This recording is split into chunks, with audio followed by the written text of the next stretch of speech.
Now we're rolling. Damage Plan MMA podcast. I'm Jason, as always. My co-host, Mr. Zack Partridge, in the house. What up, dog? What up, Holmes? How you doing?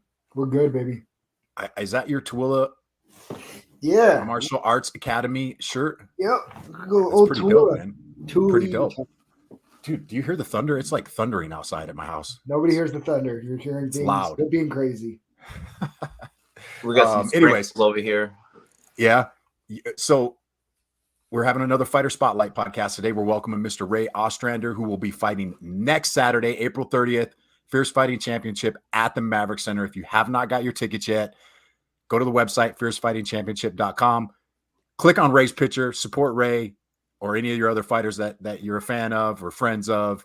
If you cannot make it up here, there's a pay-per-view link as well. Click on that. So if you're down in Vegas, click on that pay-per-view link and watch Ray throw down and listen to Zack and I commentate. So, Ray, welcome to the podcast. Thank you for having me. Appreciate you guys. Yeah, man. Ray, so when what do you know, or for the people in Salt Lake City that don't know you, what can they expect from an ace fight? Well, I'm a full mixed martial artist, so I can stand up, I can wrestle, I can do jiu-jitsu. It's just going to be a lot of action. I know my opponent is going to, want to come forward and throw hands, and I have no problem with that. And we have a game plan, but it's not up to me. It's what he gives me and what I take. I like that. And so it sounds like you scouted your opponent a little bit. What do you know about Julian? Just that he likes to strike, stand and bang. It's understandable. Like a lot of Hispanics, they like to, just get down and throw hands, and I don't mind that. But at the same time, this is a mixed martial arts, not just boxing, which he has a background of. And I have no problem wherever the fight goes. My job is to not look for what I want, but take what he gives me. Yeah. Now, this is your fourth pro fight. This is only his second. Do you feel like that you have an advantage in that area of experience?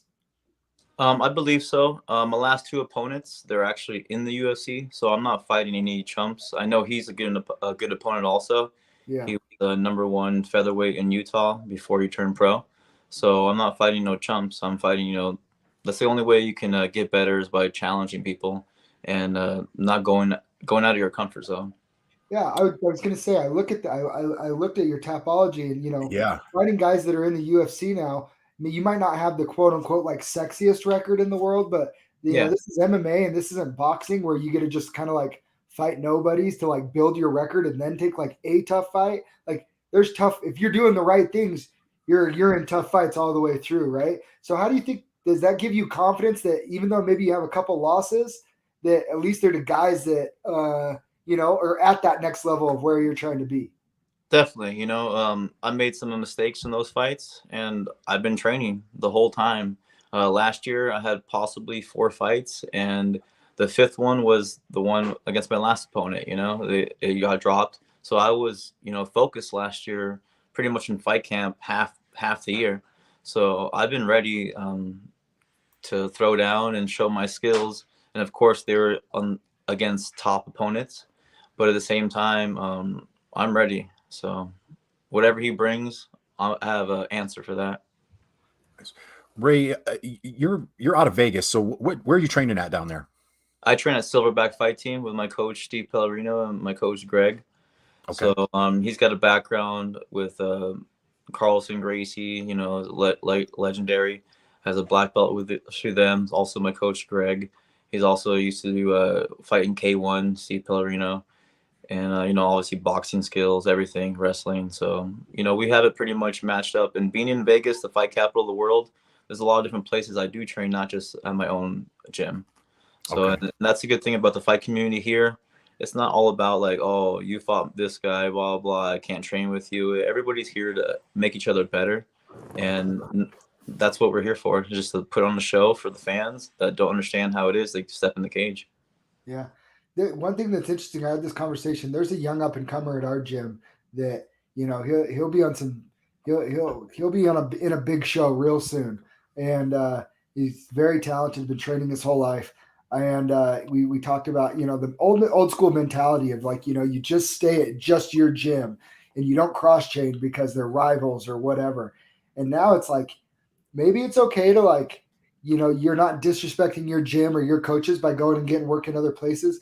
You're doing what you need to do to prepare yourself, because we're not just here to just fight other Utah fighters. Like, we're here to fight the rest of the world, right? Like, Of course. use Utah as your resource, and then get to prepare to fight everybody else in the world. And that sometimes people, we see it. Sometimes people train, their paths cross, they train a little bit, and a couple years down the road, they end up fighting in an organization somewhere. It's not the worst thing in the world. You know what I mean? Yeah, and I used to think that too, just train at your gym only, but just like that mentality's changing, I feel like. Yeah, definitely. And everybody's being a lot more open and willing to be more friendly in that type of way. And even I have opponents that I've fought before, and we're still Facebook friends, Instagram friends, and they cheer me on every time I fight, but it's just the respect, and I learned that when I was young. My dad taught me martial arts when I was young, so it's not like I've been I know I started late in the game, but at the same time, I have a karate background ever since I was 4 to 17. My father, he's in the martial arts Hall of Fame, Kempo karate black belt, cool, as well as me. So, I go pretty far back with that.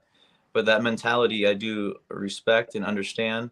But I've been stepping out of my gym, last couple of years just to get a different kind of eye. Because definitely when you have one coach, sometimes they're set in their ways and they don't see something. Just like when somebody watches you from the outside, they can see something different because you're right there living it. But when they see from the outside, they can give you a different perspective. Always. Yeah, it's a great take. Yeah, and the other thing that I've noticed too is I've worked at a couple other gyms. Everybody at your gym knows what you like to do, and you know what they like to do, right? Yeah. There's a guy at our gym that he's fighting here in a couple of weeks on a different show, and he's a monster, and I feel really confident when I spar with him. But it's because we've done thousands of rounds together. Like I know his little tendencies, and I know when he's ready to. I know when he's setting something up or whatever, because like we've done literally thousands of rounds together. But you go to another gym and it's like there's that little bit of nerves because you don't know what they're bringing, but they also don't know what you're bringing too. So it's the element of surprise, just like when you fight, you might watch a bunch of game plan about the person, but if they do something different that you didn't expect, that's why it's mixed martial arts. You have to train everything. Just because you're going to fight a wrestler doesn't mean I'm only going to do takedowns this training camp. No, you got to do everything because he can surprise you. Fake the shot, and then boom, next thing you know, you're on the floor, So you're starting to see more well-rounded fighters coming into the fight scene. Just at the amateur level, you're seeing guys with backgrounds since they've been trained. Well, there's a kid in Zack's gym that's been training since he was 5 years old, and he's everywhere. Jiu-jitsu, wrestling, Muay Thai. Like the kid's just well-rounded, and it's you got to be on your game these days. Yeah, and I feel like you just have more tools in your belt that just makes you more prepared, nothing's worse than you didn't work on something. You're like, oh no, my wrestling's good or my stand-up's good, and then you get caught on something because you didn't over-prepare. It's always better to be over-prepared than under-prepared. Absolutely. Yeah. So go ahead, Zack. Go. I was just going to say, how do you see this fight playing out on April 30th with you and Julian? I know obviously we're gonna stand up and bang, and then if he gives me an opportunity for a takedown, I'm gonna take it. But at the same time, I'm confident with my stand up, my dirty boxing, all that type of stuff, clinching. So it just depends really what he gives me. If I look for something, most likely I'm gonna make a mistake and it's gonna be too obvious. If he gives me something, I'm gonna take it and make him pay for that and take advantage of that, and then that's where the win's gonna happen. Is where he makes a mistake. I'm excited. I like the mindset. I'm excited for this. Yeah, love it. Featured featherweight bout on the card. That's right. Yeah, that's gonna be a banger. How's camp been going for you? Has it been going smooth? Yeah, camp's going smooth. Everything going good. And obviously, you don't want to divulge too much, but everything going smooth for you. Yeah, camp's going good. Definitely training good. Last week or so, just going over the game plan more and more. Weight's going good. Weigh-ins is next Friday. I'm not that far away. I feel good. I'm eating good. I'm healthy, strong. I'm just staying busy and keeping my mind off, because you know, you guys, Zack fights, like, you know how it is. Like, you get anxious, you know? Yeah. Oh, Everybody's asking you left and right, like, how's it going to happen? What are you going to do? How do you feel? Like, I just want that date to come so I can just step in and do my fucking shit. Yeah. I know that feeling. I know what you're talking about. Yeah.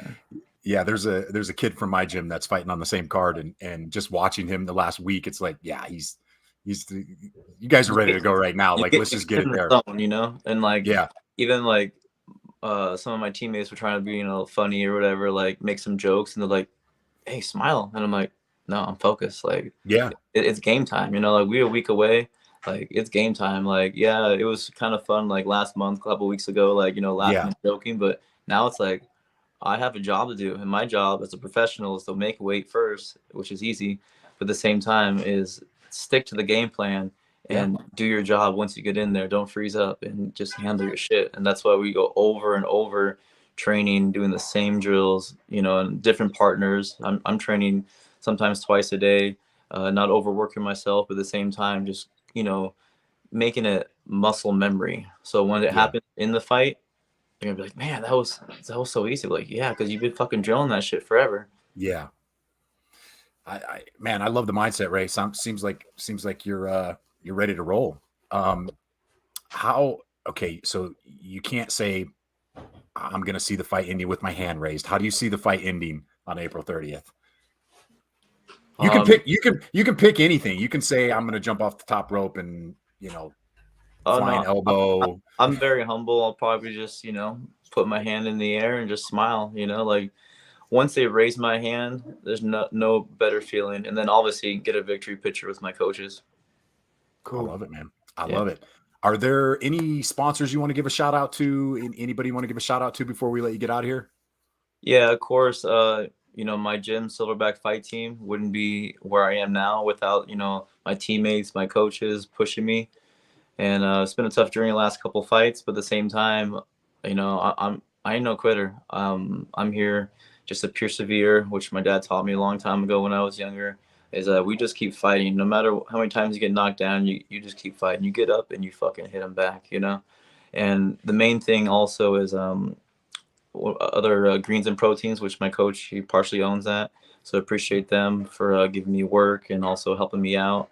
And my friend Clifton Hill, he works at Chevy here in Las Vegas off Ann Road. He always sponsors me for fights. We used to train together at UFC gym where we used to work. And this was a long time ago in my amateur career.